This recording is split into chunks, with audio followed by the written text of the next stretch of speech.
எல்லாருக்கும் நமஸ்காரம். இன்றைக்கி நம்ம இந்த பதிவில் 7 முக விளக்கு பூஜையை பற்றி பார்க்கலாம். அதுக்கு முதல்ல நான் ஒரு தட்டு எடுத்துட்டுருக்கேன். இந்த தட்டு காப்பர்லேயோ இல்லை பித்தளையிலையோ இல்லை வெள்ளிலையோ இருந்தால் ரொம்ப சிறப்பு. என்கிட்ட இந்த மாதிரி விஷ்ணு பாதம் போட்ட மாதிரி தட்டு இருந்தது, அதை நான் எடுத்துட்டுருக்கேன். எப்போதுமே 2 பாதம் இருந்தால் அது ராமர் பாதம், ஒரு பாதம் இருந்தால் அது விஷ்ணு பாதம். இது நான் கும்பகோணத்தில் கும்பேஸ்வரன் கோயில் வாசலில் இருக்கிற கடைகளில் வாங்கினேன். இந்த விஷ்ணு பாதம் போட்ட தட்டில் விளக்கு பூஜை பண்ணால் நல்லா இருக்குமே அப்படிங்கிறதுக்காக இந்த தட்டை இதுக்கு நான் யூஸ் பண்ணிட்டுருக்கேன். விஷ்ணு பாதம் போட்ட தட்டில் மகாலட்சுமி பூஜை பண்ணால் ரொம்ப சிறப்பு அப்படிங்கிறதுனால இந்த தட்டை நான் யூஸ் பண்ணிட்டுருக்கேன். இதில் கொஞ்சம் அட்சதையை போட்டு அது மேலே விளக்கு வைக்கணும். முதல்ல நான் வெறும் அரிசி மட்டும்தான் போட்டு முன்னாடிலாம் பூஜை பண்ணிட்டு இருந்தேன். அப்புறம் ஒரு கிரகப்பிரவேசத்துக்கு போகும்போது ஒரு சாஸ்திரிகள் சொன்னார், துவரம்பருப்பு தாம்மா மகாலட்சுமி, அதனால் அரிசியோடு சேர்த்து எப்போதும் பருப்பும் சேர்க்கணும் அப்படின்னு சொன்னதுனால அரிசி பருப்பு 2ஐயும் போட்டு அது மேலே விளக்கு ஒன்று வச்சுருக்கேன். இது 7 முக விளக்கு. இது நான் இப்போது ரீசெண்டாக வாங்கினேன். இதுக்கு முன்னாடி சின்ன சைஸில் வச்சுட்டு இருந்தேன். இப்போ நான் இதை ரீசெண்டாக வாங்கியிருக்கேன். இந்த விளக்கோடு சேர்த்து வலம்புரி சங்கு, இடம்புரி சங்கு, அப்புறம் அர்ச்சனைக்கு போடுறதுக்காக ஒரு சின்ன கிண்ணம், அப்புறம் சாலக்கிராமம், அதாவது இது ராமேஸ்வரத்தில் வாங்கினது, அதுக்கப்புறம் கோமதி சக்கரம். இந்த கோமதி சக்கரத்தை லக்ஷ்மி சாலக்கிராமம் அப்படின்னு சொல்லுவாள். அதனால் அது 2ம் பேராக இருக்கட்டுமேங்கிறதுக்காக அப்படி வச்சுருக்கேன். இடம்புரி சங்கு ஆண் சங்கு, வலம்புரி சங்கு பெண் சங்கு, அதுக்கு சாலக்கிராமமும் கோமதி சக்கரமும் செட் பண்ணி எப்போதுமே இப்படி தான் இது பண்ணி வச்சுருப்பேன். வெள்ளிக்கிழமை இந்த 7 முக விளக்கு பூஜையை பண்ணும்போது வெள்ளிக்கிழமைக்கு உரிய கோலங்களை நான் போட்டிருக்கேன். சுக்கிர பகவானுக்கு உரிய கோலம், அப்புறம் லக்ஷ்மி கடாட்ச கோலம், அதுக்கப்புறமா குபேர எண்ணெந்திர கோலம், அதுக்கப்புறம் ஐஸ்வர்ய கோலம், அதுக்கப்புறம் விஷ்ணு சஹஸ்ரநாமத்தில் வர வெள்ளிக்கிழமையில் போட வேண்டிய கோலம்.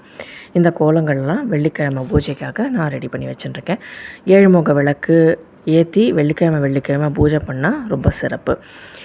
பூஜைக்கு உண்டானதெல்லாம் இது போல் ரெடி பண்ணி வச்சுட்டு கஜலக்ஷ்மி விளக்கு, அதுக்கப்புறம் 7 முக விளக்கு, அதுக்கப்புறம் ஒரு அகல் தீபம், இந்த 3ஐயும் ஏற்றி பூஜைக்கு ரெடி பண்ணி வச்சுட்டுருக்கேன். பிள்ளையார் பூஜை அதை முடிச்சுட்டு அதுக்கப்புறம் குத்து விளக்கில் மகாலட்சுமி அஷ்டோத்திரம் படிக்கணும். எப்போவுமே விளக்கு பூஜை பண்ணினா மகாலட்சுமி அஷ்டோத்திரம் படிச்சுட்டு தான் எந்த பூஜையாக இருந்தாலும் பண்ணணும். 7 முக விளக்கு ஏற்றி வச்சுட்டு மகாலட்சுமி அஷ்டோத்திரத்தை துளசி மணி மாலையால் அர்ச்சனையாக பண்ணிவிட்டு சௌந்தரிய லகரியில் வர 23வது பாடலை படிக்கணும். படித்து பூ போடணும்.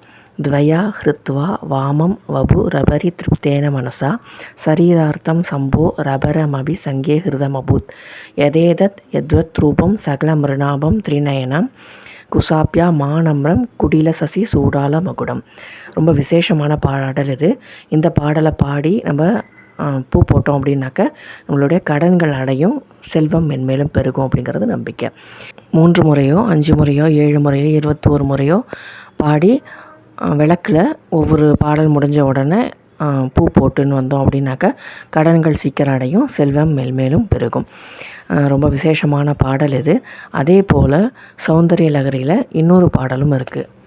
பதன்யாச கிரீடா பரிச்சய மிவாரப்து மனச சகலந்தஸ்தே கேலம் பவன கலஹம்சா ந ஜகதி அதஸ் தேஷாம் சீக்ஷாம் சுபகமணி மஜ்ஜீர ரணித சலா தாசஷானாம் சரணகமலம் சாரு சரிதே. அதுதான் அந்த ஸ்லோகம். இந்த 91வது பாடலையும் 3 முறையோ 5 முறையோ 21 முறையோ படித்து விளக்கின் பாதத்தில் பூ போட்டோம் அப்படின்னாக்க பூமி லாபம் ஏற்படும், வாஸ்து தோஷம் இல்லாமல் இருக்கும். இந்த 7 முக விளக்குக்கு ஸ்பெஷலாக இந்த 2 பாட்டை படித்தோன்னா பாடினோன்னா அல்லது அர்ச்சனையாக பண்ணினோன்னா ரொம்ப ரொம்ப நல்லது.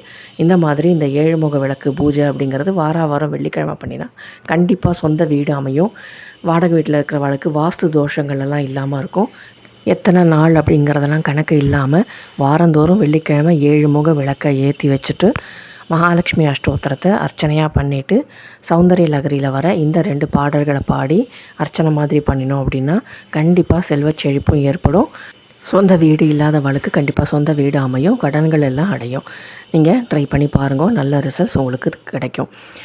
7 முக விளக்கு பூஜை பல பதிவுகள் நீங்கள் பார்த்துருப்பேன். இருந்தாலும் இந்த மாதிரி ட்ரை பண்ணி பாருங்க, நல்ல ரிசல்ட்ஸ் கிடைக்கும்.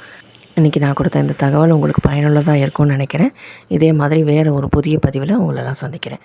லோகா சமஸ்தா சுகினோ பவந்தோ ததாஸ்தோ.